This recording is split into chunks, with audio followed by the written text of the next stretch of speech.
चलो शुरुआत करते हैं सेक्शन नंबर 88 से. Okay yes.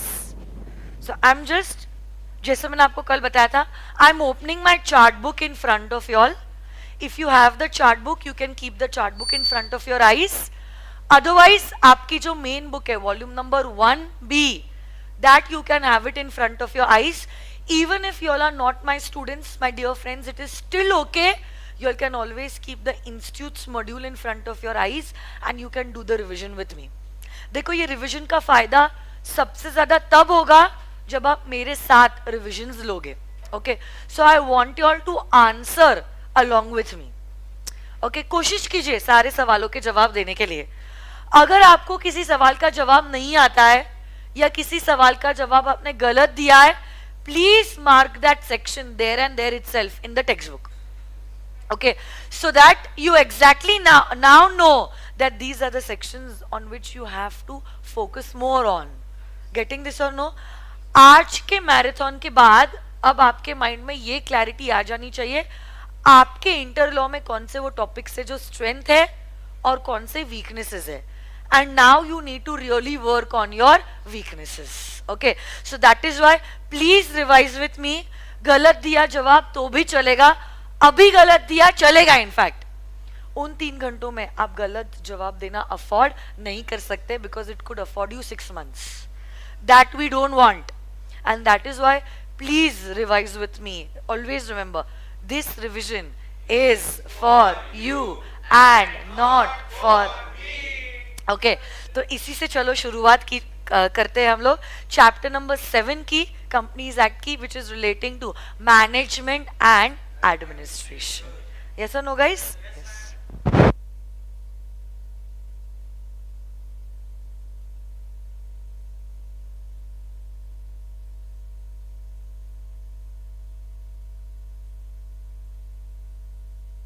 ओके, कोई बात नहीं. चलो चलो, virtual students, even you all have to answer to whatever questions I'm asking and utilize this revision to the maximum for your benefit so that it gives you a push for your self study at home. Okay, section number 88 बात करता है register of members की. किस बारे में बात करता है? रजिस्टर ऑफ मेंबर्स के बारे में. तो बेसिकली ये सेक्शन जो कहता है every company is supposed to maintain a register of members, a register of debenture holders and a register of other security holders. सही या गलत? Every company, okay, every company, कोई भी कंपनी क्यों ना हो आप, हर एक कंपनी के लिए ये मैंडेटरी होता है कि वो इन रजिस्टर्स को बनाए. कौन से रजिस्टर्स को बनाए वापस से बोले तो? Register of members, register of debenture holders and register of other security holders. यही रजिस्टर्स जो होते हैं कंपनी कहाँ पे रखती है आप बता सकते हो? कंपनी के रजिस्टर्ड ऑफिस पे इसी को रखती है. बट अगर कंपनी किसी और प्लेस पे और जगह पे रखना चाहती है other than the company is registered office, उस जगह पे भी अपने ये रजिस्टर को रख सकती है, provided it will have to pass a special resolution. And इस जगह पे कंपनी के not less than 1/10 of the total members shall be residing. सही या गलत? तो देखो, सबसे पहली बात तो आपका रजिस्टर ऑफ मेंबर्स जो होता है वो मेंटेन होता है इन फॉर्म नंबर MGT1. इसी चैप्टर का सबसे पहला फॉर्म जो है is relating to register of members. किसी के पास एसी का रिमोट है क्या? दो ना प्लीज मुझे. Okay, MGT1 talks about register of members. यही register of members has to be kept at the companies registered office. Thank you so much. But अगर आप चाहो इस पर्टिकुलर रजिस्टर को कहीं और भी रख सकते हो. बट अगर आप कहीं और रखना चाहते हो तो आपको सबसे पहले तो पास करना पड़ेगा स्पेशल रेजोल्यूशन. और ये जो दूसरी जगह है, ये दूसरी जगह या तो हो सकती है within the local limits of the same city, town और village. Within the same city, town और विलेज. तो मैं कैंप के बदले या तो फिर से फॉर एग्जांपल प्रेस्टीज पॉइंट का जो हमारा ऑफिस है उधर हमें रखने चाहिए सारे registers because that is the companies registered office. But अगर हमें लग रहा है यहाँ पे जगह नहीं है, can we keep all our registers at our Gurukul? Yes, but अगर हमें गुरुकुल में रखना है ना, Gurukul is within Pune itself, within the local limits of the same city, but Gurukul में अगर मुझे अपने कंपनी का रजिस्टर्ड ऑफिस रखना है, I will have to pass a special resolution. But उतना ही नहीं, अगर मैं चाहूँ मैं कंपनी के ये सारे रजिस्टर्स जो है ना आउटसाइड पुणे भी रख सकती हूँ, outside the local limits of the city in which the registered office is situated. जैसे कि say for example I want to keep it at the Delhi Gurukul. अब ऐसे केस में I can do that, but my dear friends I will have to pass a special resolution. और plus ये दिल्ली शहर जो है, इस शहर में एसपीसी प्राइवेट लिमिटेड के कम से कम 1/10 मेंबर्स रिसाइड करने चाहिए, तो ही मैं सिटी के बाहर जा पाऊंगी, तो ही मैं सिटी के बाहर जा पाओगे. Otherwise I will not be able to go beyond the city. हाँ, मैं दूसरी जगह पे रख सकती हूँ within the same city, but उसके लिए भी मुझे एसआर पास करना जरूरी है. वापस से बताओ तो मुझे, आप 3 रजिस्टर्स मेंटेन करते हो under section number 88, register of members, register of debenture holders and register of other security holders. Register of members is maintained in form number MGT1. Register of debenture holders and register of other security holders is maintained in MGT2. Okay, आपका ये जो register होता है, this registers have to be situated at the company's registered office. This is the general rule. But आप कई और भी आपके रजिस्टर्स को मेंटेन कर सकते हो by passing a special resolution. और ये जो कई और वाली जगह है, ये कई और वाली जगह has to be within the local limits of the same city, town और विलेज. बट सिटी, टाउन या विलेज के बाहर अगर आप जाना चाहते हो, आप जा सकते हो, but it has to be within India. और उस जगह पे, उस शहर में या उस गांव में या उस टाउन में the companies at least 1/10 of the total number of members should be residing. ये अगर कंडीशन पूरी हो जाती है, तब उस केस में एसआर पास करने के बाद मैं अपने रजिस्टर्स दिल्ली में भी मेंटेन कर सकती हूँ. अगर आपके कंपनी में 50 से कम मेंबर्स है, तो आपको आपके रजिस्टर ऑफ मेंबर्स का इंडेक्स बनाने की जरूरत नहीं है. 50 या 50 से ज्यादा अगर मेंबर्स है, तो आपको इंडेक्स बनाना कंपलसरी है. अलोंग विद दैट, कंपनी अगर चाहे तो फॉरेन रजिस्टर भी मेंटेन कर सकती है. जैसे ही फॉरेन रजिस्टर कंपनी ने मेंटेन करना चालू किया है, कंपनी को सबमिट करना पड़ता है MGT3 with the ROC with in a period of 30 days from starting of maintenance of this foreign register. तो जैसे ही आपने फॉरेन रजिस्टर को ओपन किया, 30 दिनों के अंदर आपको आरओसी के पास MGT3 सबमिट करना पड़ता है. कल जाके if you even discontinue maintaining the foreign register, still my dear friends, again you will have to submit MGT3 with the ROC within a period of 30 days from the discontinuance of maintaining of this foreign register. yahi foreign register is considered as a part of the company's principal register. सही या गलत बात? Foreign register is considered as a part of the companies principal register. Yes और no guys? जैसे ही आपने कोई भी एंट्री फॉरेन रजिस्टर में की ना, 15 दिनों के अंदर this entry has to also be made in India. This entry also has to be made in India. Yes or no guys? This is all about section number 88. सुनो ना मेरी बात. अब सेक्शन नंबर 88 से ना एक दूसरा सेक्शन रिलेटेड है, इसलिए मैं वो सेक्शन उसी के साथ करना चाहती हूँ, and that is section number 94. Yes, section number 94, place of keeping and inspecting of registers and returns. Because both the sections are related to each other. 88 के बाद आप लोग जब घर पे भी पढ़ाई करोगे ना, 88 के बाद आप रेफरेंस दे दो, प्लीज पढ़िए सेक्शन नंबर 94. 88 के बाद तुरंत किसके पास चले जाओगे? Section number 94. थोड़ी बहुत बातें सिमिलर है और थोड़ी बहुत ये सेक्शन जो है उसका एक्सटेंशन है. ये सेक्शन जो है दोनों चीजों के बारे में बात करता है कि कंपनी को अपने registers as well as returns तो देखो सेक्शन 88 सिर्फ रजिस्टर्स के बारे में बात कर रहा था, register of members, register of debenture holders and register of other security holders. Section 94 जो है ना 94, ये बात करता है कि कंपनी अपने सारे के सारे registers as well as returns, okay, उसको रखना पड़ता है कंपनी के रजिस्टर्ड ऑफिस में। तो रिटर्न आप जानते हो कंपनी का एनुअल रिटर्न, सेक्शन नंबर 92, बहुत इंपॉर्टेंट सेक्शन है ये, ओके। कंपनी के registers as well as company के जो रिटर्न्स होते हैं वो कंपनी को रखने होते हैं कंपनी के रजिस्टर्ड ऑफिस में। बट अगर कंपनी चाहे इन्हीं रजिस्टर्स को या रिटर्न्स को कोई दूसरे जगह पे रख सकती है, in India only, outside the city but in India only, provided that 1/10 of the members are residing in that city and plus you have passed a special resolution। दोनों चीजें होना जरूरी है। तो अब मैं बड़ौदा में, राजकोट में, वहां पे अपने रजिस्टर्स और रिटर्न्स नहीं रख सकती हूँ क्योंकि वहां पे मेरे मेंबर्स रिसाइड नहीं करते।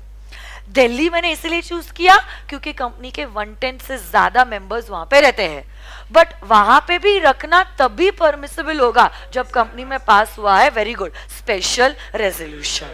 तो यहाँ पे ना हम लोग रजिस्टर्स के साथ साथ annual return as covered under section 92 के बारे में भी बात करते हैं। आप एनुअल रिटर्न्स को भी दिल्ली के गुरुकुल में रख सकते हो, provided SR has been passed and at least 1/10 of the members are residing over there. अब और एक चीज इसमें यहाँ पे कही गई है, that is relating to inspection. Place के बारे में हो गया। दूसरी चीज जो 94 में बताई गई है that is relating to inspection, okay. Inspection के केस में कहा गया है आपके ये जो रिटर्न्स है और आपके ये जो रजिस्टर्स है, they are open for inspection during the business hours. तो ऐसा नहीं है आपका जब मन करे आप चले जाते हो और आप रजिस्टर्स इंस्पेक्ट कर सकते हो। से फॉर एग्जाम्पल 1-2 दिन मुझे वीकेंड पे बैंगलोर में काम आ गया और मैं इन्फोसिस की मेंबर भी हूँ, काम दिन भर में कर लिया, अब मैं फ्री हो गई डिनर विनर करके, अब रात के 10 बजे रात के 10 बजे, सुबह के 5 बजे क्या मैं यहाँ पे बैंगलोर के रजिस्टर्ड ऑफिस में इन्फोसिस के जा सकती हूँ to inspect all these documents? Even though I am a member, I will not be allowed to do that. Inspection is possible but try to understand it has to be done during the business hours, yes or no guys? जब मन करे रात के 12 बजे, सुबह के 5 बजे आप इन रजिस्टर्स को और रिटर्न्स को इंस्पेक्ट नहीं कर सकते।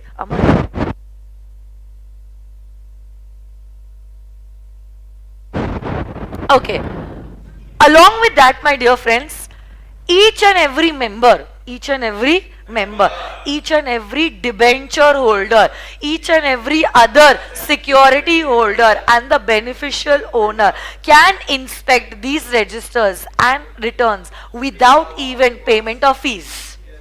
So basically yes, free of cost। बिगर पैसा दिए 4 कैटेगरी के लोग, कंपनी के मेंबर्स, कंपनी के डिवेंचर होल्डर्स, कंपनी के अदर सिक्योरिटी होल्डर्स और कंपनी के बेनिफिशियल होल्डर्स इन रिटर्न्स को और इन रजिस्टर्स को इंस्पेक्ट कर सकते हैं फ्री ऑफ कॉस्ट। बट इनके अलावा भी अगर कोई लोग हैं, अदर पर्सन्स जो ये 4 कैटेगरी में नहीं है, कंपनी के सॉलिसिटर, कंपनी के कस्टमर्स, कंपनी के एम्प्लॉयज, कंपनी के डायरेक्टर्स ये 4 कैटेगरी में नहीं आए, तो ये लोग भी क्या इन डॉक्यूमेंट्स को इंस्पेक्ट कर सकते हैं, but on the payment of certain prescribed fees देके वो इन डॉक्यूमेंट्स को इंस्पेक्ट कर सकते हैं। These fees shall not exceed ₹50 for each inspection. So very good Shatakshi, ये अपनी शताक्षी है क्या? शताक्षी नहीं, शताक्षी शुक्ला है, ओके, वो अग्रवाल है क्या? ओके।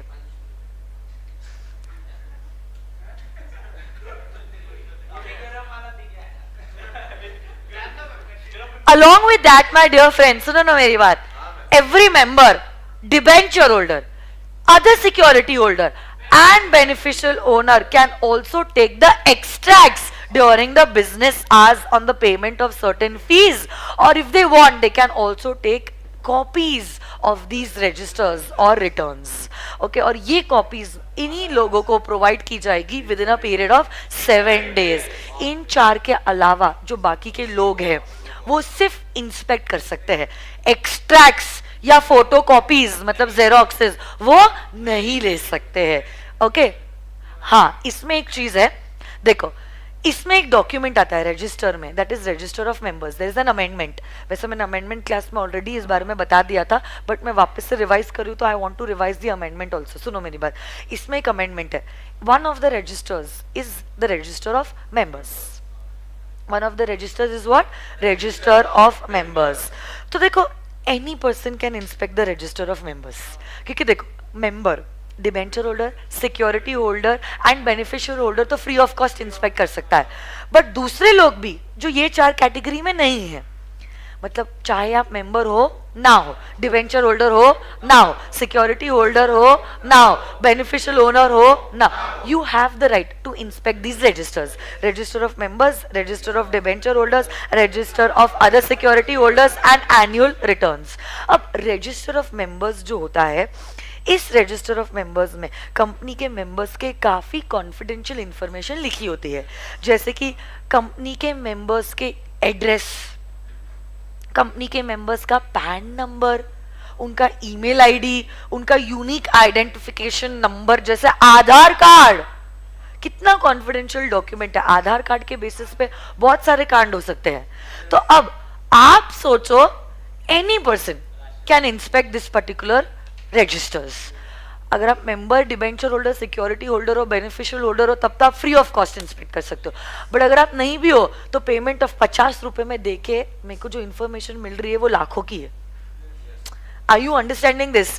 तो ये नहीं होना चाहिए, because these days there are a lot of scams after getting this particular information. तो इसीलिए एक बहुत अच्छा अमेंडमेंट लाया गया और कहा गया anyone who wants to inspect these documents can inspect it. But register of members में मेंबर्स के ये 4 डिटेल्स जो है वो आपको एक्सेस नहीं दिया जाएगा. इस इंफॉर्मेशन को आप इंस्पेक्ट नहीं कर सकते. अच्छा, मेंबर का नाम, सरनेम, उतने कितने शेयर्स लिए, कब लिए, उतना ठीक है, ओके. बट ये एड्रेस वो कहाँ रहता है, इससे आपको क्या लेना देना है? Try to understand. उसका पैन नंबर, उसका ईमेल आईडी, उसका आधार कार्ड नंबर, इससे आपका कोई संबंध नहीं है. और ये information confidential. We can not give the access to this information to every and any person. And that is why बहुत बढ़िया अमेंडमेंट लाया गया और कहा गया कि ये इंस्पेक्शन पॉसिबल नहीं है. हो सकता है एमसीक्यू इंस्टीट्यूट आपको पूछ ले कि कोई सॉलिसिटर आया या तो सिर्फ फॉर एग्जाम्पल कोई मेंबर ही आ गया और रजिस्टर ऑफ मेंबर्स इंस्पेक्ट करना चाहता है, तो वो तो फ्री ऑफ कॉस्ट कर सकता है या नहीं? मेंबर तो फ्री ऑफ कॉस्ट कर सकता है. बट हमारे डायरेक्टर्स ने उसको सारे जो हमारे मेंबर्स है उनका एड्रेस और ईमेल आईडी, पैन नंबर और आइडेंटिफिकेशन नंबर नहीं दिया. तो मेंबर कह रहा है मेरे साथ गलत हो रहा है, मेरे को सारा इंफॉर्मेशन नहीं दिया जा रहा है. क्या मेंबर के साथ गलत हो रहा है? After the amendment this 4 things will not be provided to any person who is inspecting these registers. अरे हो कि नहीं? Okay, so you will not get all these details. Along with that, section 94 में ही लिखा है, सुन रहे हो क्या आप लोग मेरी बात? section 94 में लिखा है आपका जो register of members होता है that has to be preserved permanently. तो जब तक कंपनी है तब तक आपका रजिस्टर ऑफ मेंबर्स भी रहेगा.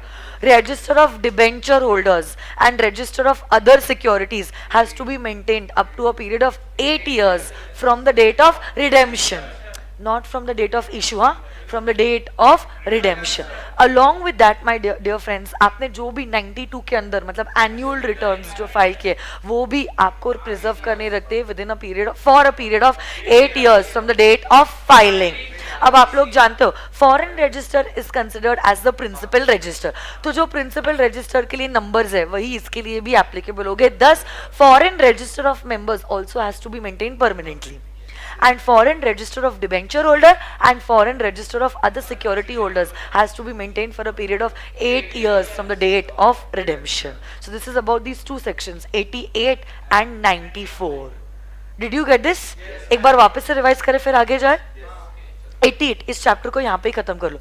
88 जो है वो ये कहता है हर एक कंपनी को अपने 3 रजिस्टर्स मेंटेन करने होते हैं, register of members, register of debenture holder, register of other security holder. Register of members is maintain in form number MGT1, register of debenture holders and register of other security holders is maintain in MGT2। यही registers company को maintain करने होते हैं company के registered office में। और अगर company चाहे किसी और जगह पे with in the same city maintain कर सकती है by passing at special resolution. In fact company जो है ना वो सिटी के बाहर भी जा सकती है, बट कंपनी को अगर सिटी के बाहर जाना है SR तो पास करना पड़ेगा, बट उस जगह पे जहां पे वो जा रही है वहां पे कंपनी के कम से कम 1/10 मेंबर्स रिसाइड करने चाहिए। यस और नो गाइस? फिर अगर कंपनी चाहे फॉरेन रजिस्टर भी मेंटेन कर सकती है। जैसे ही कंपनी ने फॉरेन रजिस्टर ओपन किया, कंपनी को ROC के पास फॉर्म नंबर MGT3 सबमिट करना होता है। If it discontinues maintaining the foreign register, again it will have to submit MGT3 with the ROC। जैसे ही आपने फॉरेन रजिस्टर में एंट्री की, तुरंत 15 दिनों के अंदर आपने इंडिया में वो जो रजिस्टर मेंटेन किया उसमें भी उस बारे में अपडेट करना पड़ेगा। That is about section number 88। 88 से इंटर करेक्टेड 94 था, तो 94 कहता है place of keeping registers and other documents and returns. तो पहली बात तो इसमें अब 92 का एनुअल रिटर्न भी आ जाता है। उस वाले सेक्शन में हमने सिर्फ देखा था MGT1 and MGT2 and MGT3। यहाँ पे हम MGT7 मतलब एनुअल रिटर्न के बारे में भी बात कर रहे हैं। तो आपको आपके सारे के सारे रजिस्टर्स एज वेल एज आपका एनुअल रिटर्न रखना होता है कंपनी के रजिस्टर्ड ऑफिस पे। वहां पे नहीं तो आप रख सकते हो किसी दूसरे शहर में जहां पे SR पास किया है और कंपनी के कम से कम 1/10 मेंबर्स रिसाइड करते हैं। Member, debenture holder, security holder, beneficial holder in registers और रिटर्न्स को इंस्पेक्ट कर सकता है फ्री ऑफ कॉस्ट। इनके अलावा भी अगर कोई भी बंदा इंस्पेक्ट करना चाहता है कर सकता है on the payment of certain fees not exceeding ₹50 for every inspection. But अगर आपको कोई एक्सट्रैक्ट्स लेनी है या आपको कोई फोटोकॉपीज लेनी है, this can only be taken by members, debenture holders, security holders and beneficial owners, and these copies have to be given to the respective person within a period of 7 days। आपका register of member has to be maintained permanently.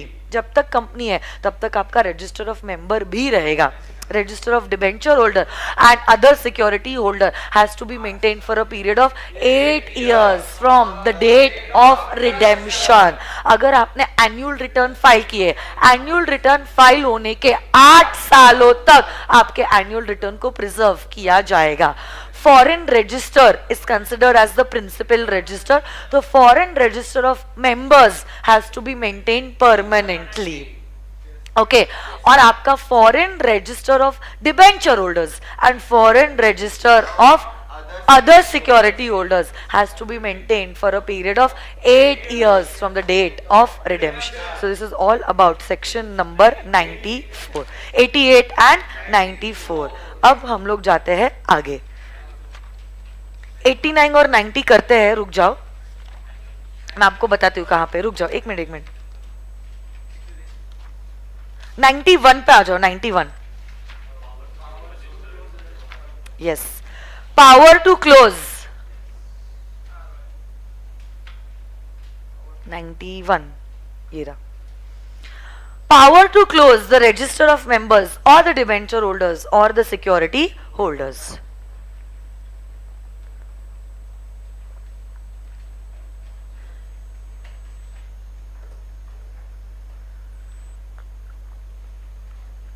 Okay सुनो मेरी बात। अब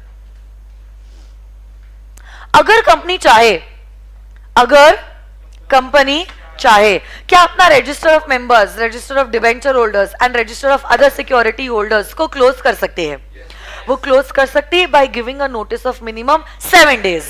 अगर आपकी public listed company है, हो सकता है सेबी ने कुछ और कम समय का टाइम दिया होगा, तो उसके हिसाब से आप नोटिस देके आपके इन रजिस्टर्स को क्लोज कर सकते हो। बट याद रखना एक वक्त पे आप 30 दिनों से ज्यादा के लिए आपके रजिस्टर्स को क्लोज नहीं कर सकते, और कंप्लीट ईयर में आपके जो रजिस्टर्स है they can not be close for a period of more than 45 days. Yes और नो गाइस? पक्का? एक मिनट.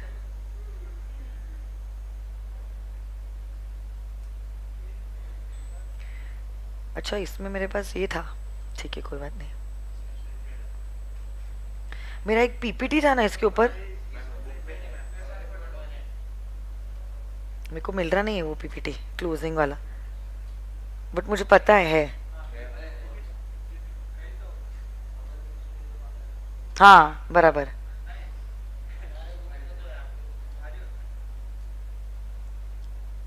ऐसे कैसे हो गया?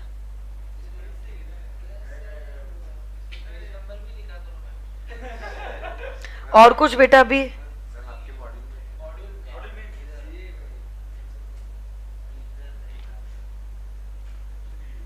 91 का कुछ दिख रहा है आपको?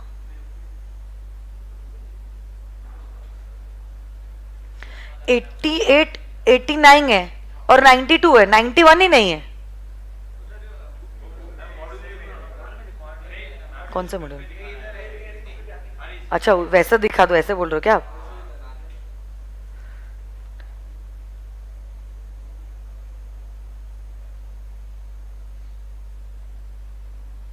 ऐसा होना नहीं चाहिए, बट मे बी देन. इसको यहाँ पे क्यों लिया हुआ है?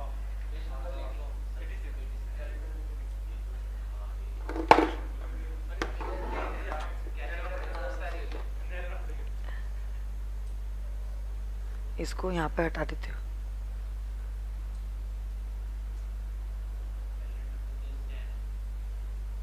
क्या है? हाँ, ये देखो. अभी सुनो मेरी बात, वापस से मैं रिवाइज कर रही हूँ, फिर आगे बढ़ रहे हैं. चलो ठीक है.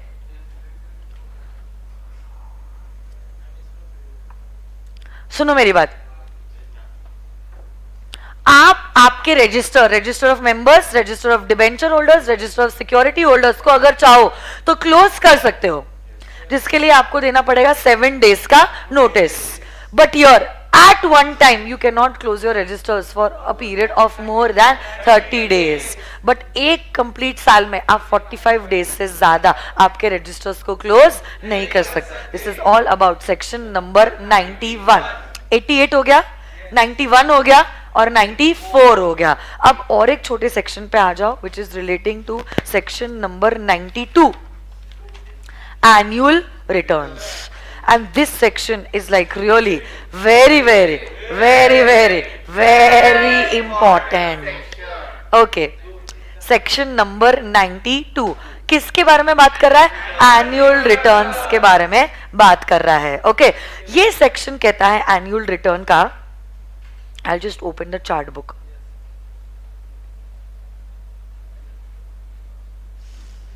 हर एक कंपनी को एनुअल रिटर्न जो होता है वो आरओसी के पास फाइल करना होता है in form number MGT7.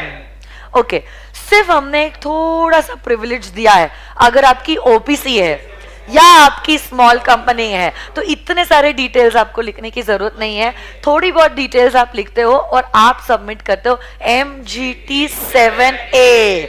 What is more important in this particular section is who signs the annual return. Who signs? ये हिला क्या पूरा का पूरा? Who signs the annual return? तो सुनो मेरी बात. This annual return is signed by the director along with the company secretary of the company. अगर कंपनी के पास सपोज कंपनी सेक्रेटरी नहीं है तो ऐसे केस में this particular annual return will be filed with the director along with a company secretary in practice. तो अगर आपकी कंपनी के पास कंपनी सेक्रेटरी नहीं है तो ऐसा नहीं है आप सिग्नेचर नहीं लोगे. डायरेक्टर के साथ साथ आप किसी प्रैक्टिसिंग कंपनी सेक्रेटरी की सिग्नेचर लोगे इन फॉर्म नंबर MGT7. वापस से मुझे बोलो, क्योंकि उसके ऊपर एमसीक्यू भी आ सकता है, केस स्टडी बेस्ड क्वेश्चन भी आ सकता है. एवरी ईयर इनफैक्ट मैं ये भी डिस्कस कर लेती हूँ, कब तक आपको सबमिट करना पड़ता है MGT7? Within a period of 60 days from the completion of the AGM complete होने के 60 days के within you need to submit the annual return with the ROC in form number MGT7. This annual return, my dear friends, has to be signed by the company's director along with the company's secretary. अगर company के पास company secretary नहीं है, director के साथ साथ आप signature लोगे of a practising company secretary. बहुत बार इंस्टीट्यूट ये भी सवाल पूछता है, चलो कंपनी ने AGM ही कंडक्ट नहीं की, अब हम कह रहे हैं MGT7 सबमिट होता है 60 days from completion of AGM. Company ने AGM ही नहीं कंडक्ट की, तो क्या अब MGT7 भी सबमिट ना किया तो चलेगा? नहीं. Now you will still have to submit MGT7 60 days from the day on which the AGM should have been conducted. तो ऐसा नहीं है कि AGM कंडक्ट नहीं किया तो मैं अब ये पर्टिकुलर रिपोर्ट फाइल नहीं करूंगी. You will still have to submit the annual return. Yes और नो गाइज? अब अगर आपकी OPC है, स्मॉल कंपनी है, या तो आपकी प्राइवेट कंपनी है which is a startup, then this particular annual return has to be filed by a company secretary. If you do not have a company secretary, just a small company, OPC usually don't have company secretaries, तब ऐसे case में it can be signed by a director of the company. You don't require a practicing CS की signature. हम कह रहे हैं company का कोई भी डायरेक्टर जो है इस एनुअल रिटर्न को फाइल मतलब साइन कर सकता है. वापस से मुझे बताओ, who does the signing of the annual return? Normal companies के लिए बोलो, director along with the company secretary. If the company does not have a company secretary, director with a practising company secretary. OPC, small company, private company which is a startup, इन लोगों के लिए it will be signed by the company secretary. अगर company के पास company secretary नहीं है, it will be signed by the director of the company. This MGT7 or MGT7A as the case may be has to be filed with the ROC within a period of 60 days from the completion of the AGM. If no AGM is conducted, 60 days from the day on which the AGM should have been conducted. अब सुनो मेरी बात. There are certain companies which along with MGT7, that is the annual return, also have to certify the annual return. कुछ big companies. कैसी companies? ऐसी कोई company जो एक लिस्टेड कंपनी है, ऐसी कोई कंपनी है जिसका paid up share capital 10 crore या उससे ज्यादा है, या ऐसी कोई कंपनी जिसका टर्नओवर 50 करोड़ या उससे ज्यादा है. इन कंपनीज को, कौन सी 3 कंपनीज को बताओ? ऐसी कंपनी जो है लिस्टेड कंपनी जिसका paid up share capital 10 crore या उससे ज्यादा है, या ऐसी कंपनी जिसका टर्नओवर 50 करोड़ या उससे ज्यादा है. ऐसी कंपनीज को क्या करना पड़ता है? सर्टिफिकेशन करना पड़ता है of the annual return in form number MGT8. Okay, and this certification has to be done by a company secretary in practice. Obviously यहाँ पे कंपनी सेक्रेटरी इन प्रैक्टिस है क्योंकि ये एक इंडिपेंडेंट पर्सन है, वो सर्टिफाई कर रही है ये सारी चीज़ों को. तो ऑब्वियसली बात है, हम नहीं चाहते कि कंपनी का डायरेक्टर या कंपनी का कंपनी सेक्रेटरी सर्टिफिकेशन करे, और इसलिए याद रखना certification is done by an independent person who is a company secretary in practice, क्योंकि company secretaries are experts in law, और इसीलिए सर्टिफिकेशन करने का पावर हमने दिया है to a practising company secretary. यही जो MGT7 होता है उसमें क्या सारी चीज़ें लिखी होती है, कंपनी से रिलेटेड बहुत सारे डिटेल्स लिखे होते हैं, जैसे कि कंपनी का रजिस्टर्ड ऑफिस, उसका प्रिंसिपल बिजनेस, कंपनी क्या सारी एक्टिविटीज़ करती है, कंपनी की होल्डिंग कंपनी के बारे में, कंपनी की सब्सिडरी कंपनी के बारे में, कंपनी की एसोसिएट कंपनी के बारे में, कंपनी के शेयर्स, डिबेंचर्स और अदर सिक्योरिटीज़ का पैटर्न जो है होल्डिंग का, उसके बारे में आप लिखते हो. क्या ऐसा कभी हुआ है कि बोर्ड ऑफ डायरेक्टर्स को सजा दी गई है क्योंकि कंपनी के नाम पे कुछ ऑफेंस हुआ है? फॉरेन इंस्टीट्यूशनल इन्वेस्टर्स के बारे में आप बताते हो, रेम्यूनरेशन के बारे में आप बताते हो, हमारे जो मेंबर्स और डिबेंचर होल्डर्स है उनकी डिटेल्स आप बताते हो, कंपनी के प्रमोटर, डायरेक्टर्स और की मैनेजर पर्संस की डिटेल्स के बारे में आप बताते हो to the ROC every year. तो अपने से रिलेटेड सारी इंफॉर्मेशन जो है आप ROC को बताते हो every year in form number MGT. Yes or no, guys? हाँ, और 7A in case of small company or a one person company. Yes or no, guys? So this is all about section number 90, and this section is really very very very very very important. तो 88 हो गया, 91, 92 और 94. 93 is not in your syllabus, है ना? तो अब हम लोग आते हैं इस ब्लॉक में, दो ही सेक्शंस बचे हैं, 89 एंड 90. आ जाते हैं, चलो.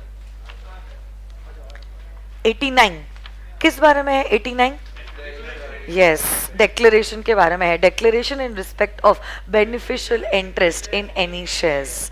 देखो, कभी कभार ऐसा हो सकता है, कभी कभार, नॉट ऑलवेज, बट कभी कभार ऐसा हो सकता है.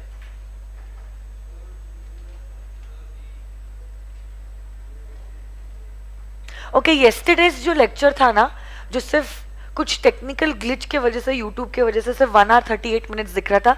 Now the full lecture is been uploaded, तो डोंट वरी. आज अभी आप क्या करो, मेरे साथ साथ एटलीस्ट जो मैं रिवाइज कर रही हूँ वो कंप्लीट कर लीजिए. कल का अगर कुछ मिस हो गया ना, आप बाद में देखना, because what is more important is this life interaction. Okay, क्योंकि उसका जो इफेक्ट होता है और फोकस होता है वो अलग लेवल का होता है, और कॉन्फिडेंस भी बहुत हाई हो जाता है. और वैसे भी वो प्री रिकॉर्डेड है, अब तो कल का समय आने नहीं वाला है, वो बाद में ही देखो ना. अब जो लाइव है आप उस पर कॉन्सेंट्रेट कीजिए, ठीक है? वो जो टेक्निकल ग्लिच था यूट्यूब की तरफ से ही था, नथिंग फ्रॉम आवर एंड, वो हो गया है solve, don't worry. So that lecture is available, will not and will never be remove from YouTube. So be rest assured, उस चीज का टेंशन आप भूल जाओ. अभी आप ये मोमेंट पे रहो, और अभी आप क्या कीजिए, जो मैं रिवाइज कर रही हूँ अभी क्लास के साथ साथ ही, मैं तो बोल रही हूँ चैप्टर नंबर 5, 6, 7 कंप्लीट कर दो.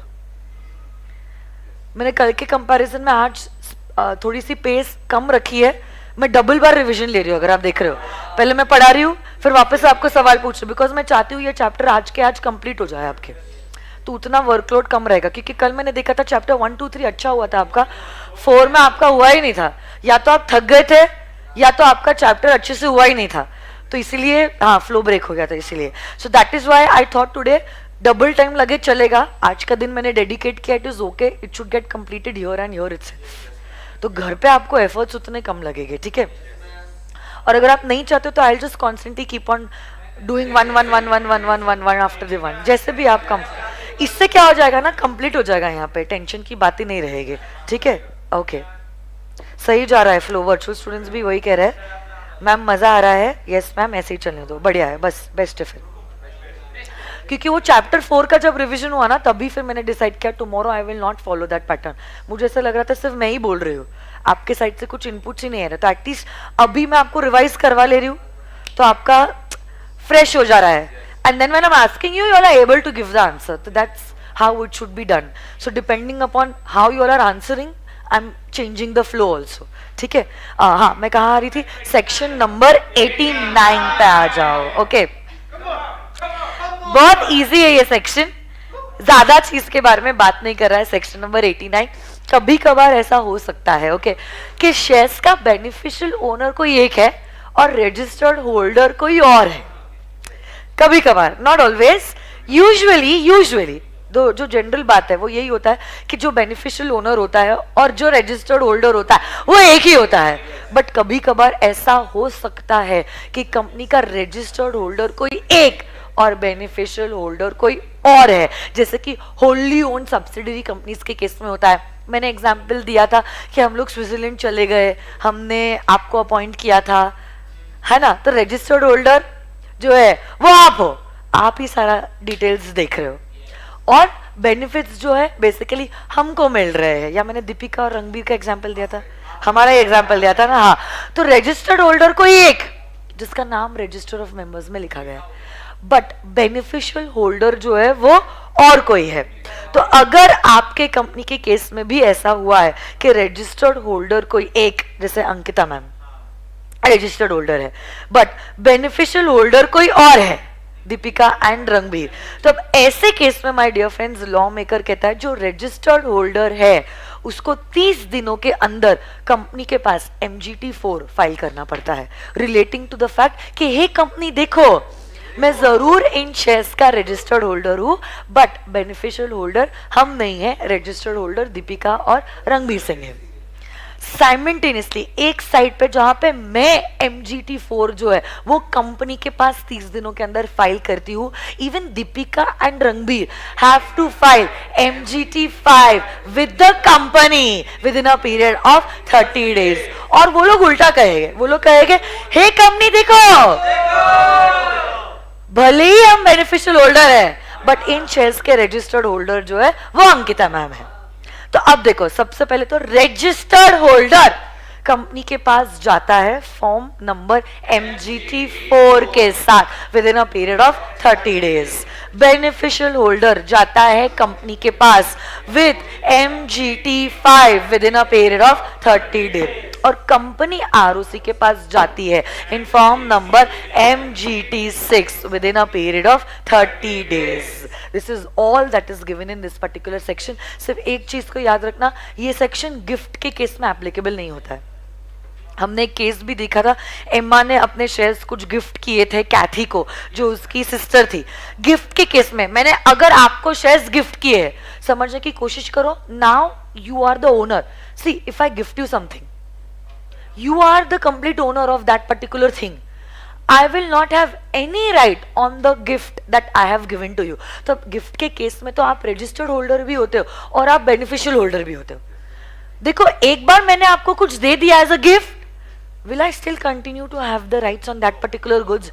No, now these belong to you and the benefits associated will also belong to you. आप रजिस्टर्ड होल्डर भी रहते हो और आप बेनिफिशियल होल्डर भी रहते हो, तो इसलिए 89 जो है वो गिफ्ट के केस में अट्रैक्ट नहीं होता है। That is all that is given under section number 89। एक बार वापस से रिवाइज करते हैं, फिर जाते हैं 90 के पास। पहली बात तो, क्या कंपनी के केस में ऐसा हो सकता है कि लीगल मतलब रजिस्टर्ड होल्डर कोई एक बट बेनिफिशियल होल्डर कोई और है? ऐसे केस में लॉ मेकर कहते हैं रजिस्टर्ड होल्डर को फाइल करना पड़ता है MGT4 with the company within a period of 30 days.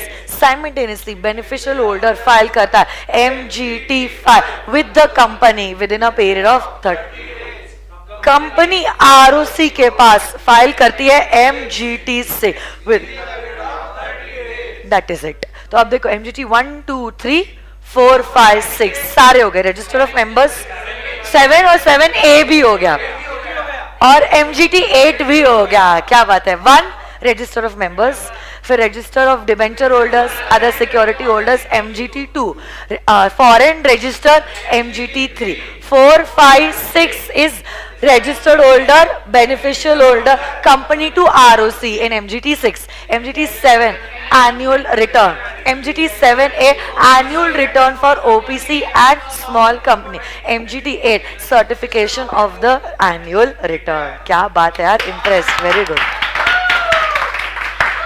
और 89 जो है is not applicable in case of gifts। अब आ जाइए सेक्शन नंबर 90 पे। 90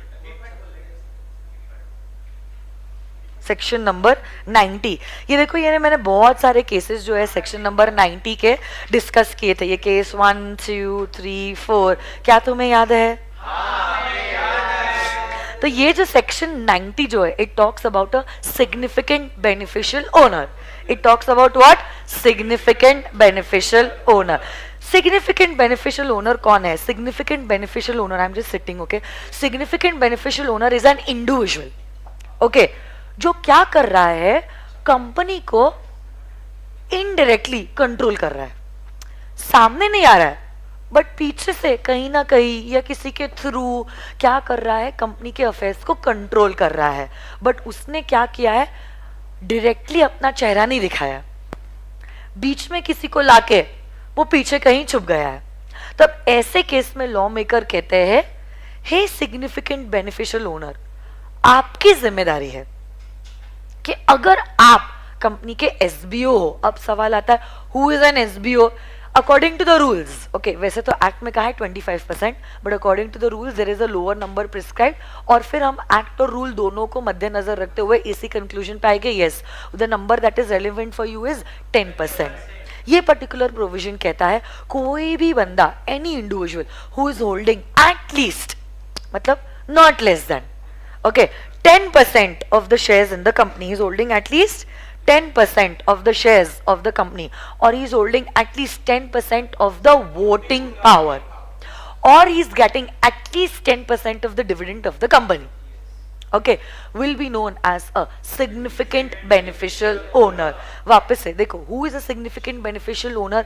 Any individual who is holding at least, holding obviously indirectly, okay, क्योंकि देखो जब आप डायरेक्टली शेयर्स होल्ड करते हो हमें कोई दिक्कत नहीं, क्योंकि सारी बातें साफ है, आपके मन में खोट नहीं है, बट आप डायरेक्टली नहीं, बट किसी के रूट के थ्रू इनडायरेक्टली कंपनी में होल्ड कर रहे हैं, तो अब हमको लग रहा है there is something fishy.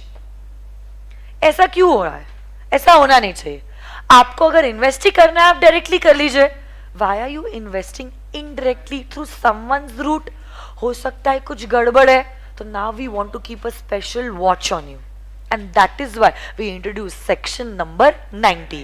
section 90 बहुत सिंपल चीज कहता है, कोई भी इंडिविजुअल अगर इनडायरेक्टली कंपनी में होल्ड करता है 10% of the shares, or is having 10% of the vote, at least 10% of the voting power, or is participating in at least 10% of the dividend of the company, he will be considered as a significant beneficial owner. यही significant beneficial owner जो होता है उसको company को declare करना होता है in form number BEN1. यही डिक्लेरेशन जो है BEN1, BEN is for beneficial, okay. ये जो BEN1 है, this has to be declared by the significant beneficial owner to the company within a period of 30 days. Within a period of 30 days. 30 days from where? Obviously 30 days from the time you acquired the beneficial interest. Okay. 90 days अभी आपके लिए relevant नहीं है, because ये section के commencement से 90 days already expire हो चुके हैं. वो ट्रांजिशन फेज था, ट्रांजिशन फेज एक्सपायर होके भी काफी समय हो चुका है.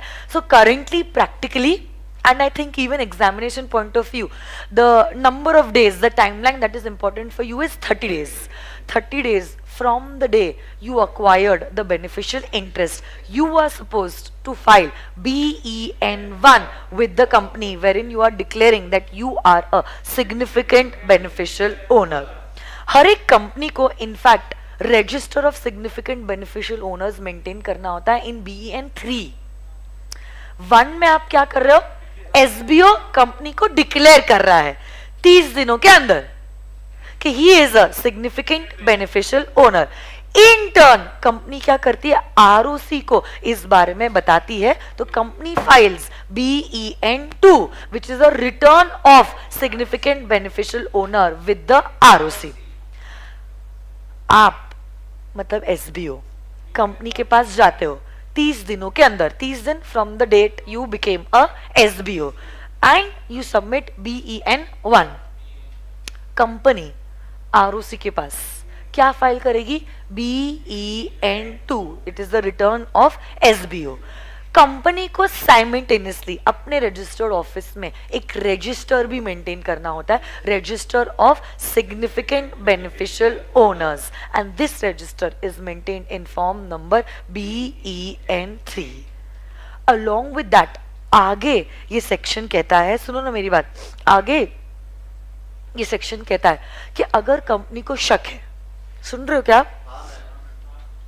अगर कंपनी को शक है कि कोई पर्सन जो है ना वो डिक्लेयर नहीं कर रहा है कि वो SBO है, ओके, कंपनी क्या कर सकती है? उसको एक नोटिस भेज सकती है और कह सकती है हमें लगता है नॉट डायरेक्टली बट इनडायरेक्टली आप कंपनी के सिग्निफिकेंट बेनिफिशियल होल्डर हो, ओके, तो इस बारे में प्लीज हमें खुलासा दीजिए. या तो डायरेक्टली उस पर्सन को दे सकती है जिसके ऊपर कंपनी को शक है, या तो कंपनी क्या कर सकती है, ऐसा कोई पर्सन जिसको उस पर्सन का नॉलेज है उसको भी ये नोटिस भेज सकते हैं. जैसे कि उस बंदे का chartered accountant has his financial information, तो उसके CA को भी BEN4 में नोटिस दिया जा सकता है कि हमें शक है कि आप इस कंपनी के SBO हो.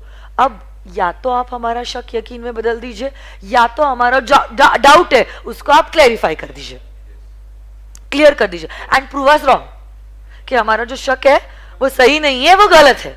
तो दोनों में से आपको एक जो है वो करना पड़ेगा. बट अगर इस पर्सन ने कोई भी रिप्लाई नहीं दिया, तो आपको पता है क्या कंपनी क्या कर सकती है?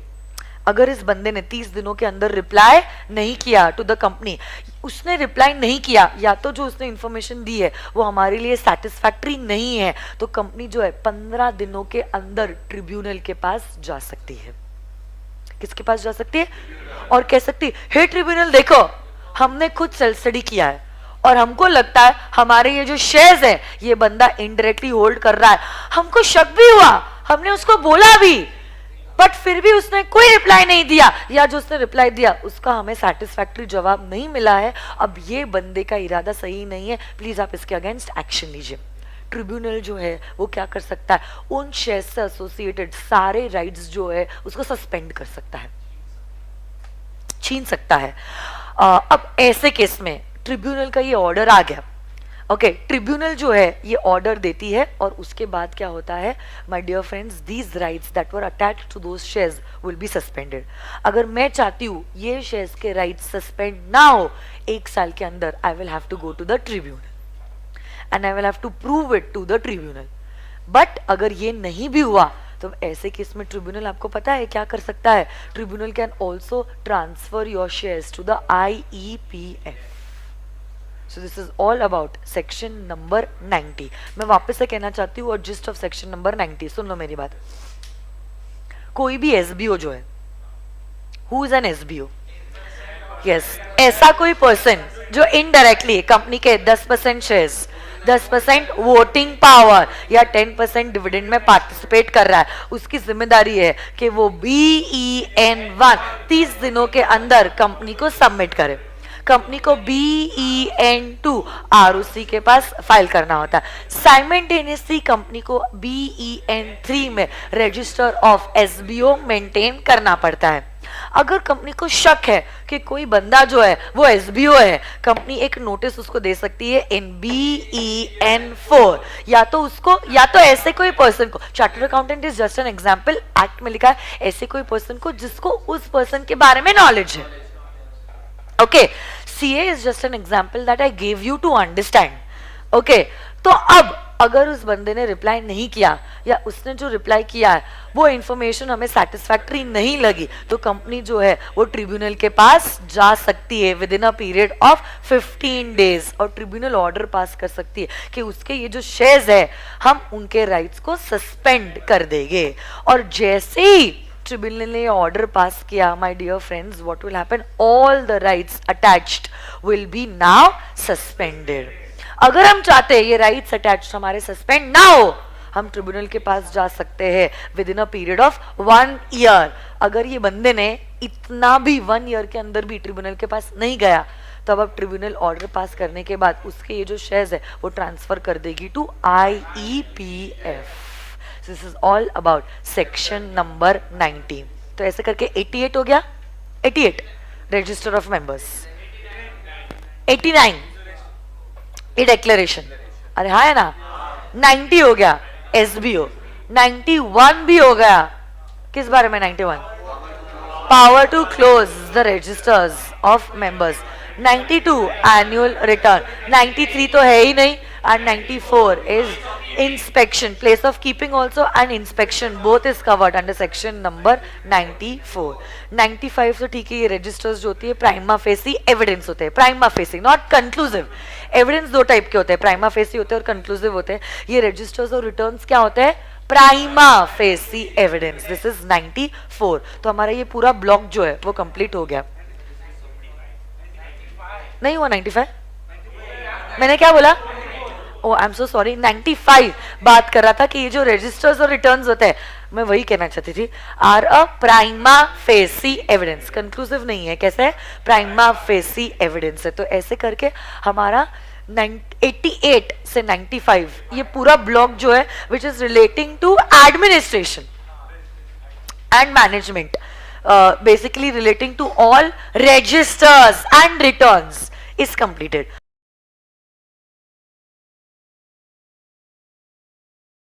दोस्तों अब मैं आपको सवाल पूछूंगा, चैप्टर आपके दिमाग में फिट है मुझे पता है, मैं इसे सवाल पूछूंगा और आपको जवाब देना एकदम दिल से, ओके? बताना दोस्तों। हाँ इधर देखो मेरे पास, मैं आपसे एक सवाल पूछता हूं, मैं पूछता हूं, बताओ डिविडेंड के लिए पैसे इस साल के चलेंगे और इस साल ना हो तो कहां से लेंगे? फ्री रिजर्व से लेंगे। और क्या दोनों का कॉम्बिनेशन भी कर सकते हैं? आप देख रहे होंगे ये जो है ना, ये पूरा चैप्टर सिर्फ 2 ही चार्ट में समाया हुआ है। अगर आपने 2 चार्ट ही कर लिया तो इसका समझ लो कि आपने पूरा चैप्टर ही रिवाइज कर लिया। इसलिए जब भी आप ऐसे करो तो आपको चार्ट बुक तो दी होगी, जहां से आपने नहीं लाई होगी। ओके, कोई बात नहीं, आगे बढ़ेंगे आपसे। क्या बच्चों, क्या डिविडेंड डिक्लेयर करते समय क्या रिजर्व में पैसा ट्रांसफर करना जरूरी है? कंपलसरी है क्या? करना है तो करो। 1956 के कंपनीज एक्ट में रिजर्व में पैसा ट्रांसफर करना डिविडेंड के पहले जरूरी था, पर अब वो जरूरी नहीं है। अभी कंपनी की अपनी इच्छा है, वॉलंटरी रिक्वायरमेंट उनको करना है तो करेंगे, वरना आगे बढ़े। और यहां पे क्या लिखा है? No company shall declare dividend unless carries over previous losses and depreciation not provided. समझे? ये मैं बोलता हूं कि रूल 3 की 4 कंडीशन बताना है आपको। बताओ कौन सी? लिख रहा ना, A B C D, 4 condition बताओगे कौन से? अगर आपने पास्ट रिजर्व का इस्तेमाल किया होगा तो आपको रूल 3 की कंडीशन नंबर 1, पिछले 3 सालों का एवरेज से ज्यादा नहीं जाएगा। दूसरी बात, आपके पीएससी और एफआर का 110 से ज्यादा। तीसरी बात, आपके फ्री रिजर्व में 15% ऑफ पीएससी इतना पैसा जमा रहना चाहिए डिविडेंड पे करने के बाद भी। नंबर 4, यहां पे लिखा है इन्होंने कि first to be utilized for set off the losses including financial year, यानी कि इस साल का फाइनेंशियल ईयर का लॉस और प्रीवियस ईयर का फाइनेंशियल लॉस दोनों को माइनस करने के बाद ही करना जो करना है। ये यहां पे उन्होंने तेरी लिख के दिया था, हमने उसको प्रैक्टिकली देखा कि कैसे उसको सब में यूज करते हैं। और आपको अगला सवाल मैं पूछूंगा, मालूम है एक कंपनी ने सेक्शन नंबर 73 या 74 में लोगों से डिपॉजिट का पैसा लिया था पर वापस नहीं दिया, या उसके इंटरेस्ट के पैसे वापस नहीं दिए। लोग अपने पैसे मांग रहे थे, हमें हमारा पैसा। लोगों का पैसा देने का नाम नहीं, लोगों का दिवाला अपने घर पे।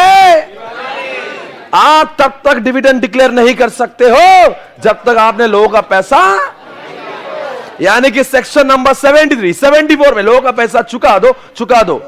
उसके बाद में जो बचे जाएं तो ही उसका इस्तेमाल डिविडेंड के लिए करें। आगे बढ़ेंगे। एक बात मैं पूछूं आपसे, सेंट्रल गवर्नमेंट को इस साल लॉस हुआ है?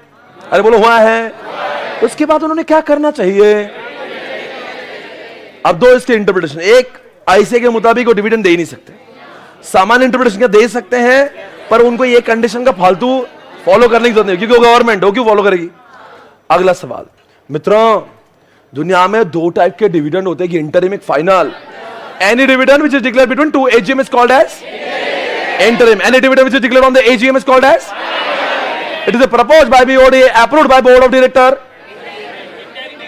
Interim, proposed by BOD, approved by क्या शेयर होल्डर इसकी अमाउंट को बढ़ा सकते हैं? नहीं, पर क्या बढ़ाई हुई अमाउंट को कम कर सकते हैं? बोर्ड ऑफ डायरेक्टर कह रहे 10%, वो कह रहे हमें 8 दे दो। सोने पे सुहागा ले लो, पर 10 बोल रहे बोर्ड और वो बोल रहे 12 दे दो। नहीं चालणार, अजीबात नहीं चालणार।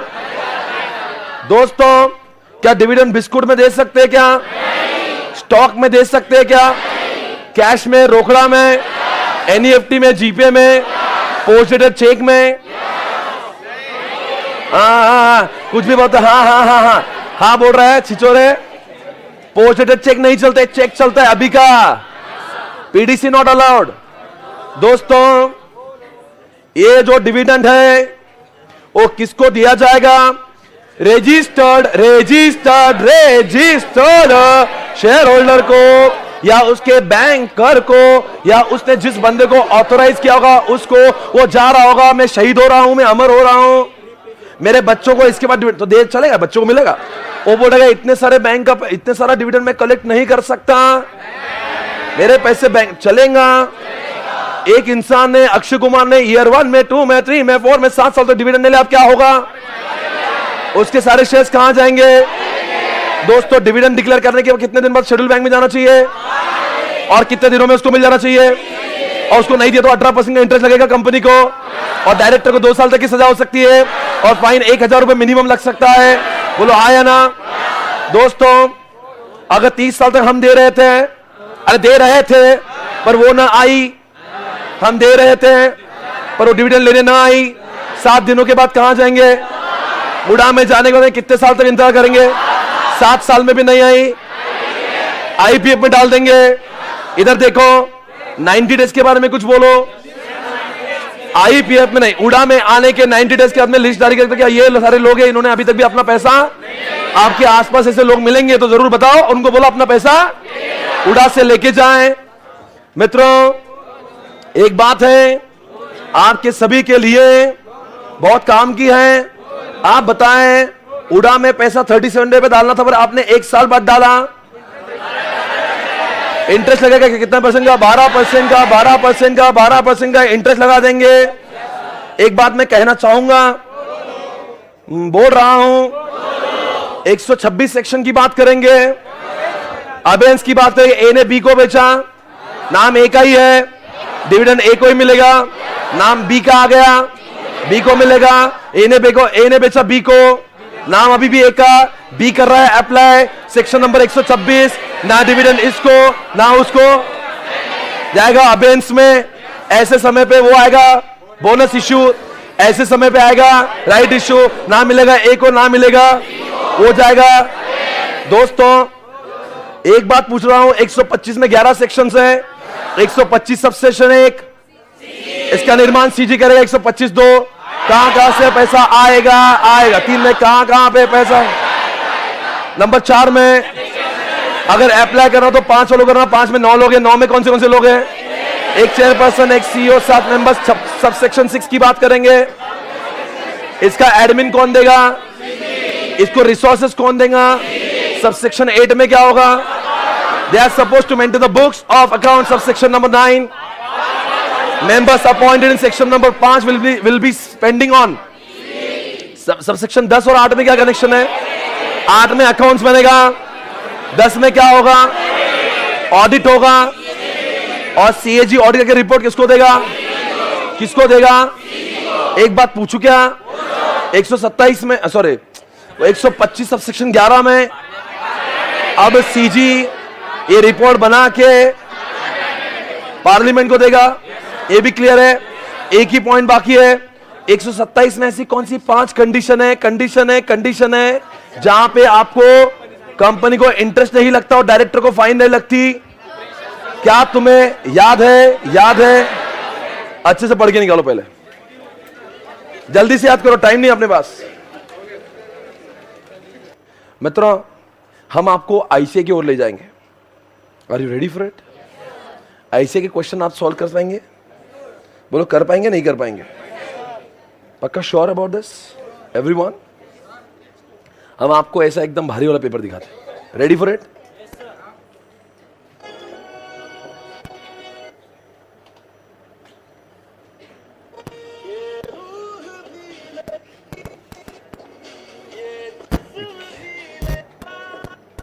क्या हो रहा है इसको? क्या है, जरा ठीक कर। दोस्तों मैं आपके सामने आईसीए के पेपर ला रहा हूं। Are you ready for it everyone? कहां पे मिलते हैं पेपर्स? वही जा रहा हूं आपके पास में। प्रीवियस क्वेश्चन पेपर बोल के मैंने क्लिक किया और मैं वहां पे आपको दिखा रहा हूं इंटरमीडिएट के पेपर्स, और मैं आपको दिखा रहा हूं लॉ का paper. Are you ready for it? Sir हमको आ जाएंगे सॉल्व करते करते? अरे कमाल करते हो आप नहीं करेंगे तो कौन सॉल्व करेगा? दिखाएंगे। एक ऐसा प्रश्न आपके सामने आ रहा है। Are you ready guys?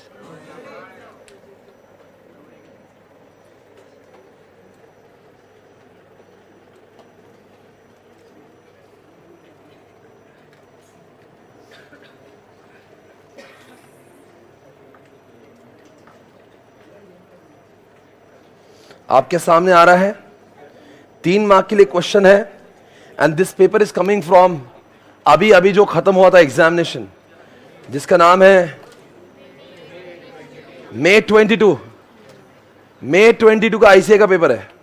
दिख रहा है? क्वेश्चन चेक करो, महसूस करे। देखो आ गया पेपर आपके सामने।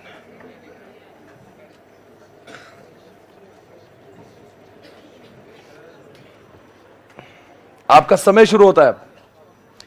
SKS limited issued 8% 1.5 lakh redeemable preferences issue किया, which are liable to redeem within the period of, क्या लिखा है, due to COVID-19 pandemic the company is neither a position to redeem the preferences nor to pay dividend. COVID लग चुका था, lockdown चल रहा था, जिसकी वजह से डिविडेंड वो पे नहीं, इन इच्छा थी पर लॉकडाउन चल रहा था। The company with the consent of redeemable preferences 70% the value made a petition. Company with the consent of redeemable preferences made a petition to the NCLT to accord approval to issue further redeemable preferences equal to the amount due. Will the petition be approved by the tribunal in the lights of the provision of the Companies Act 2013? सबसे पहली बात आप एक मुझे बताएं, क्या company ने पहले डिविडेंड नहीं देके कुछ गलती करी है क्या? क्यों नहीं करी है? ऐसा कौन सा सेक्शन कहता है? Section number 127 says that. बोलो क्या सही करता है वो? कि आपने टाइम पे करना चाहिए, और नहीं किया तो क्या हो सकता है? आपको 127 की पनिशमेंट। पर वहां पे कुछ 5 एक्सेप्शन दिए, उसमें पहला ही एक्सेप्शन था, बोलो क्या? और ऑपरेशन ऑफ लॉ में अगर आप ऑपरेशन ऑफ लॉ की वजह से अगर डिविडेंड नहीं दे पा रहे तो आपके ऊपर 127 की पनिशमेंट। आप आगे बढ़ेंगे, ये ऐसा क्वेश्चन है जो मैं पढ़ता हूं, can the company include the dividend unpaid in the above issue redeemable preferences. मैं पढ़ता हूं, उसका मतलब क्या है? अब इन्होंने क्या करना, कुछ शेयर्स उनको रिडीम करना थे, रिडीम समझता है, उसके पैसे वापस देना थे, पर दे उन्होंने 70% जो प्रेफरेंसेस है उन्होंने क्या करा, एनसीएलटी को बोला to accord approval to issue further redeemable preferences equal to the amount due. यानी क्या था, जितना पैसा बाकी है उतने पैसे, और आप नहीं दे पा रहे तो कोई बात नहीं है, शेयर्स इश्यू कर दो। Will the petition be approved by tribunal in the lights of provision of the Companies Act 2013?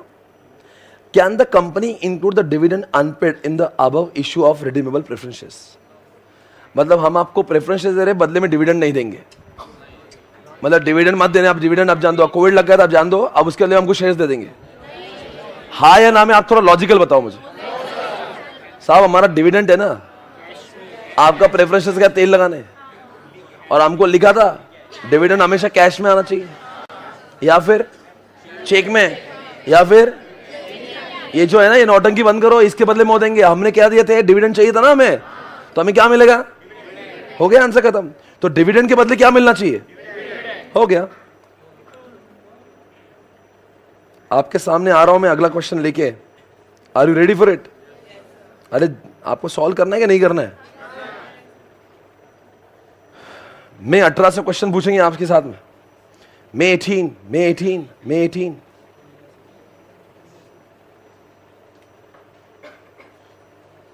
ये रिकॉर्डेड वाला कॉन्सेप्ट समझ में आया क्या? अच्छा हो कि मैंने बता दिया, वरना कंफ्यूजन में, सस्पेंस में रह जाती थी मूवी। मे 18 आपके सामने।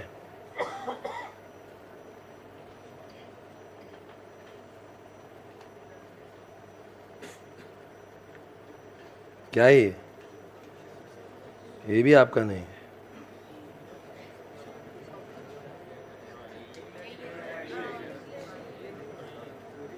बोलता हूं, वो अलग कॉन्सेप्ट है।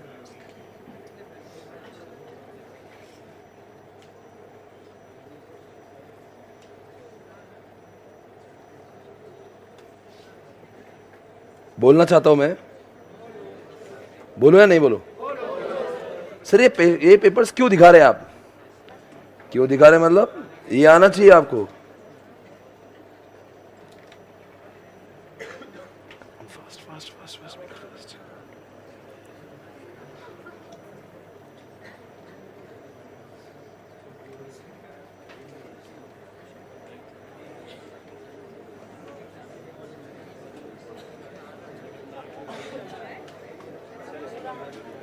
मैं पढ़ रहा हूं, ये क्वेश्चन जरा ध्यान से देखना। सी रोमन 1 दिया आपके सामने। YZ Limited is a manufacturing company, has a proposed dividend of 10% out of the current year profits. The company has earned 910 crore during 17-18. Does not intend to transfer any amount to general reserve. वो बोल रहे हैं हम लोग सिर्फ dividend में देंगे, हमको रिजर्व में 1 रुपया भी ट्रांसफर नहीं करना है। अलाउड है कि नहीं अलाउड है? तो आप कैसा इसका आंसर लिखोगे? एज पर सेक्शन नंबर 123 क्या बोल रहा है वो सेक्शन? रिजर्व ट्रांसफर करना जरूरी है कि नहीं जरूरी है? कंपनी की इच्छा तो करेंगे, अगर यहां पे नहीं करना है तभी भी अलाउड है कि नहीं अलाउड है? हो गया। यहां पे देखना,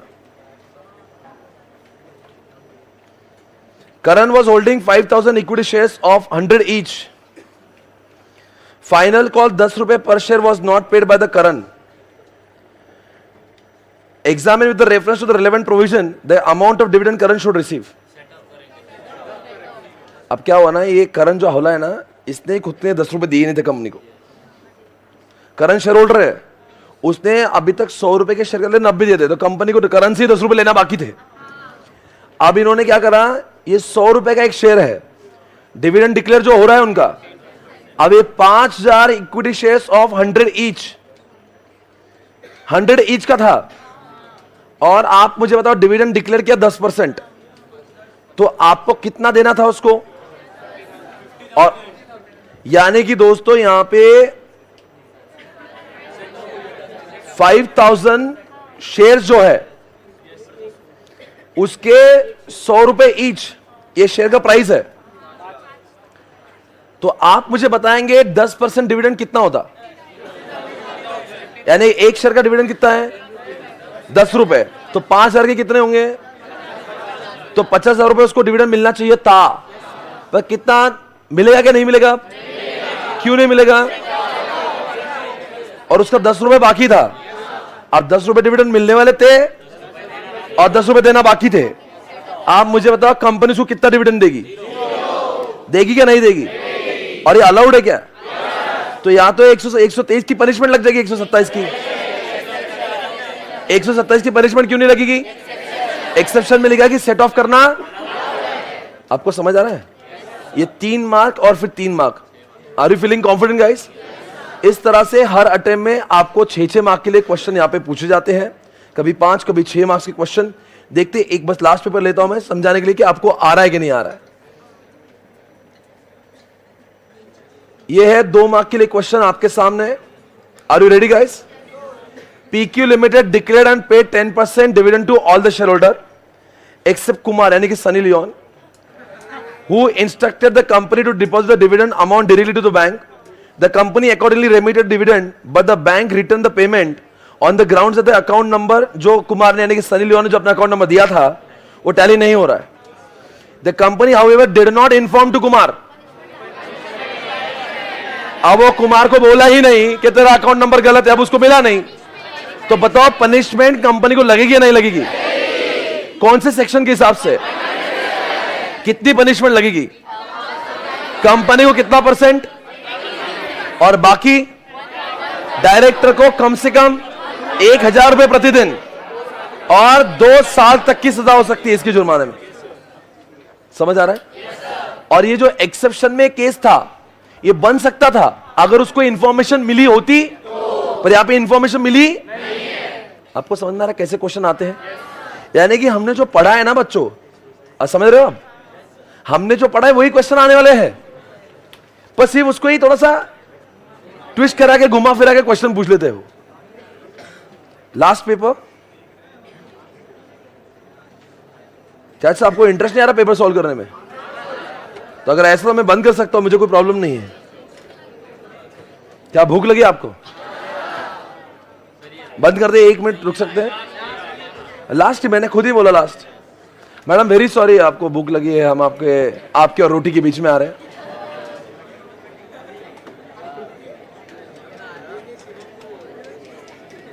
हो सका तो माफ कर देना।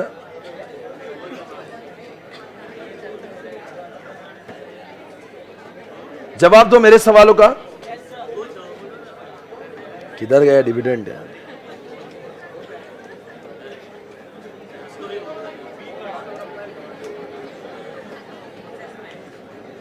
देखते कितने लोग इस सवाल का जवाब देंगे। आज का लेक्चर खत्म होगा और कितने लोग हाथ ऊपर कर, कितने लोग सही का जवाब आ रहा है। आप पढ़ेंगे, मैं कुछ नहीं बोलूंगा।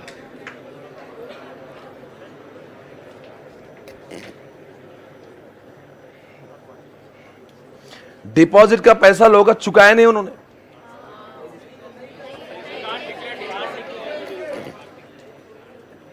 और फिर भी 20% डिविडेंड देने की इच्छा रखते हैं वो लोग, दे पाएंगे नहीं दे पाएंगे? तो ये क्या बोलेंगे आप इसको? ये क्या करेंगे? ये डिक्लेयर करना चाह रहे, कर सकते क्या नहीं कर सकते? तो ये अगर कर रहे होंगे तो ये लॉ का वायलेशन कर रहे हैं. Whether the company can declare dividend for the financial year in which it incurred losses. ये रोमन 1 अलग क्वेश्चन है. रोमन 2 में पूछ रहे अगर इस साल लॉस हुआ, इस साल पैसे नहीं है, तो क्या फिर भी हम लोग डिविडेंड डिक्लेयर कर सकते हैं क्या? कहां से लाएंगे? हाँ, उसके लिए रूल 3 की कितनी कंडीशन होंगी? कंडीशन 1 पिछले 3 साल का average. Condition 2 10% of FR plus paid up share capital. तीसरा कंडीशन 15% ऑफ PS. इतना पैसा आपके फ्री रिजर्व में जमा रह जाना चाहिए. और चौथा कंडीशन लॉस को सेट ऑफ करेंगे या नहीं कर सकते? बताओ कितने लोगों का सही में आंसर रिकॉल हुआ? Are you feeling confident on this chapter? ये पेपर लेने का मेरा एक ही मकसद था कि मैं बताने की कोशिश कर रहा था कि जो हम लोग पढ़ते हैं और जो क्वेश्चन थे वो मैचिंग है. अभी आप ऐसे कितने भी क्वेश्चन सॉल्व करो, I think you are able to do it.